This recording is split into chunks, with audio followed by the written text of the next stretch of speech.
cutting apart this sneaker by Italic to see if you can really get a premium minimalist white sneaker for under $100. So I'm finally releasing the shattered backboard wallet, not with shattered backboard leather, but with the leather you usually make the wallets out of. I've just kind of been slowly tweaking and adjusting the design of this to where I'm happy with it over the last few months, but they're finally available for sale. So if you've been waiting for these, they're finally available on the site. I'll put a link in the description. So for the white sneaker series, we've done a ton of shoes in that $200 price range. It's like half the price of the common projects. And then we did the one shoe on the Asus that was $30. But we haven't really done a shoe that's in that price range of what you would expect to spend at the mall or just online shopping for a regular pair of sneakers. So I sent out an email to all the companies that offer a minimalist white sneaker for under $100, and Italic answered the call and sponsor this video and want to put their shoe to the test. And it was just going to be kind of a basic what can you get for under $100 for a minimalist white sneaker video. But then as I was preparing this video, I realized I should have done my research beforehand, but Italic is a membership site, which basically it's a Sam's Club or a Costco for fashion products, and they also sell like some home decor and kitchen supply stuff. And what's interesting about them is I'll just read what they say. Members are granted access to Italic's full range of high-end products made by the same factories that make your favorite pieces, but sold at cost. That means you only pay for the product itself and any fulfillment fees like packaging, warehousing, and shipping.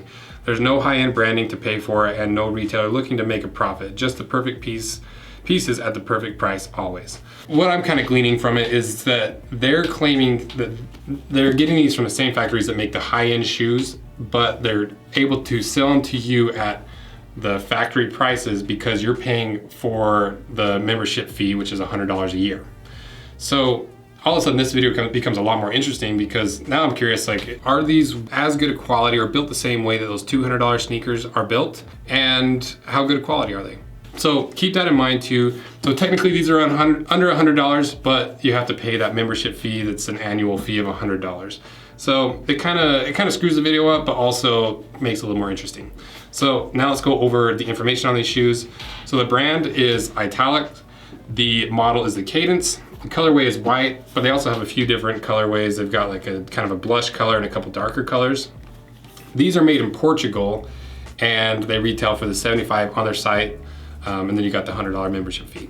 So now let's go over kind of the information that we can gather from these shoes without cutting them in half. First thing I want to look at is the leather. So this is a chrome tan leather. We can tell that it's chrome tan by the bluing on the inside. It's a calfskin leather, and I believe it's actually made from tanned by the same factory that tan a lot of these minimalist white sneakers.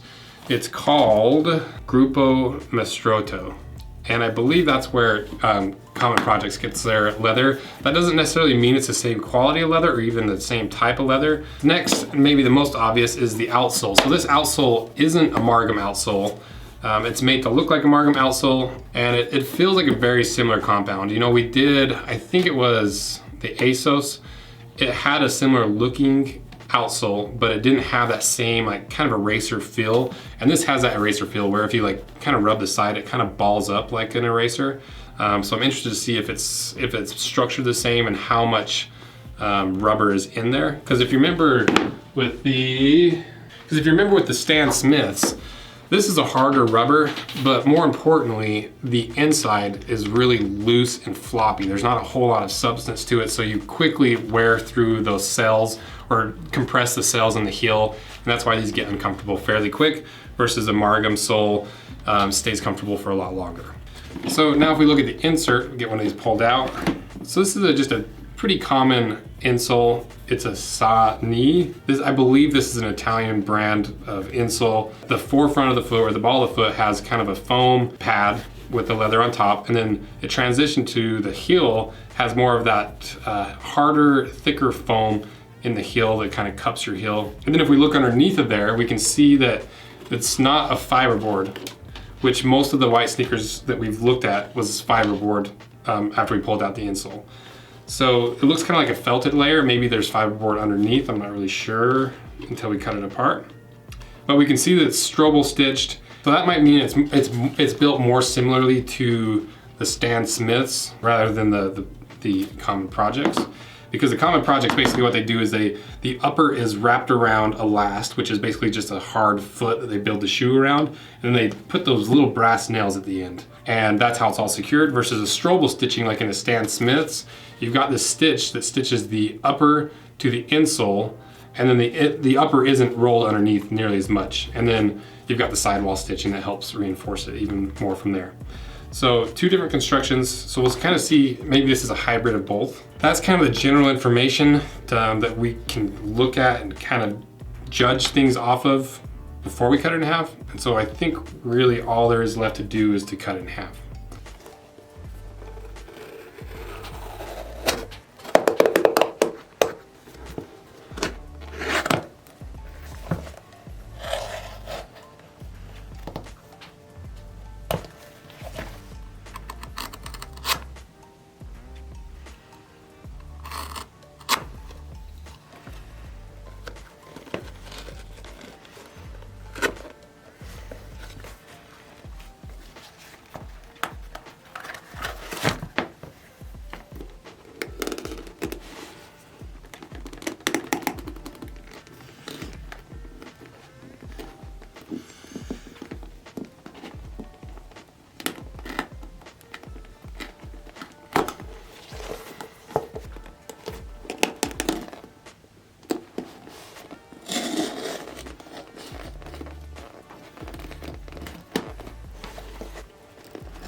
Okay, we got it cut in half. Let's see what's inside.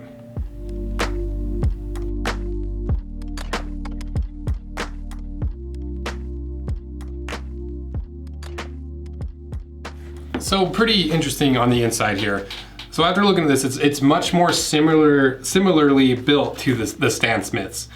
So I think the best way to go through the layers of this and kind of analyze it and formulate an opinion off of it is if we take the low watermark of the Stan Smiths and then the high watermark of the Common Projects and compare each part as we go through it to both of those and kind of find where it lies in between.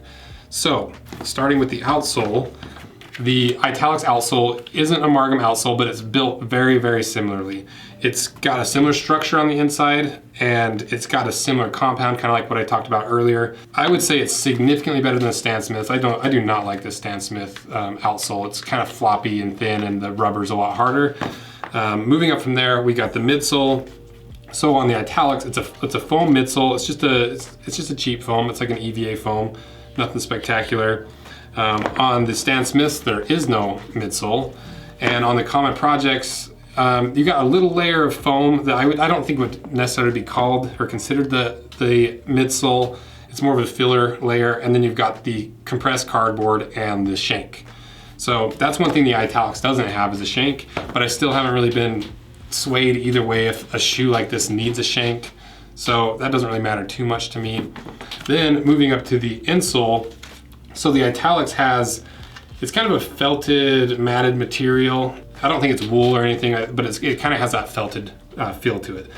And it's similar to the Stan Smiths, but a lot more dense and a lot thicker than the Stan Smith versus the Common Projects. The Common Projects uses fiberboard. And fiberboard, I think, is a necessary element for any time you're gonna last a shoe where you're tucking that upper underneath, because you need a really strong, stable platform to build that off of and be able to tack it. I think most people would agree that the fiberboard is a higher quality material than a felted material. So I think with the insole, it kind of falls in between, a little bit closer to the Stan Smiths than the Common Projects. And then we go to the lining material. So the lining on the Italics is very similar to all the other white sneakers or the Italian made white sneakers. It's just a cheap white leather, but I would take a cheap leather lining over a fake leather lining like in the Stan Smiths. Like they've got half of it's fake leather and the other half is kind of a jersey knit material, and I don't like that. And then we go to the counter. So the counter on the Italics is a reinforced composite counter. The counter on the Stan Smiths is also kind of a plastic composite counter. And then the counter on the Common Projects is a compressed leather or some of them sometimes have a reinforced fabric counter. And then to the upper leather, so like I mentioned earlier, I think this leather on the Italics is probably the same factory, or at least similar quality to the Common Projects and most of the other Italian-made white sneakers that we've cut apart. So it's significantly better than the Stan Smiths. The Stan Smiths is just kind of a cheap leather. And then for the thickness of the leather, I just got this new caliper from Buckle Guy. It's so nice. It's way nicer than my other one. So it's just under 2 ounces, which is pretty similar to the other shoes, maybe just a little bit thicker even, which is kind of nice. So that's all the layers. And so if I were to look at just the materials, I would say that the material wise, it's more similar to the Common Projects, and it's definitely better quality materials than the Stan Smiths. Construction wise, it's more similar to the Stan Smiths, where it's Strobel stitched and it's got the sidewall stitching. So in that way, I think the quality of these construction wise is more similar to the Stan Smiths. Overall, quality and value, I would say it's pretty arguable that these are significantly higher quality than the Stan Smiths, but not quite as good a high quality, or not quite as high of quality as the Common Projects and some of the other Italian-made white sneakers. So I think it kind of lies somewhere in between. If you bought it just for the $75 and you already had the membership, this is a killer steal of a deal.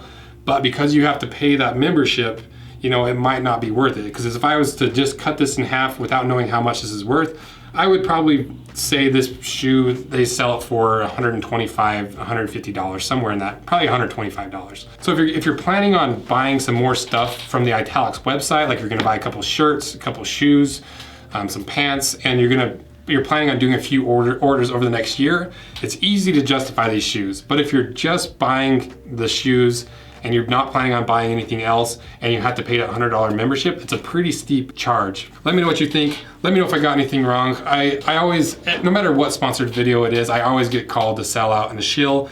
And well, that's totally fine if you think that, but it at least helped me become a better YouTuber, I guess, and point out what you think I was wrong about and why. And then I can at least go through the comments and learn and maybe identify some bias that I wasn't aware of. So thank you guys for everything you guys do. Don't forget that I just released the Shattered Backboard wallet on the site for at least a limited time. And Mocktober's coming up. So thank you guys. See ya.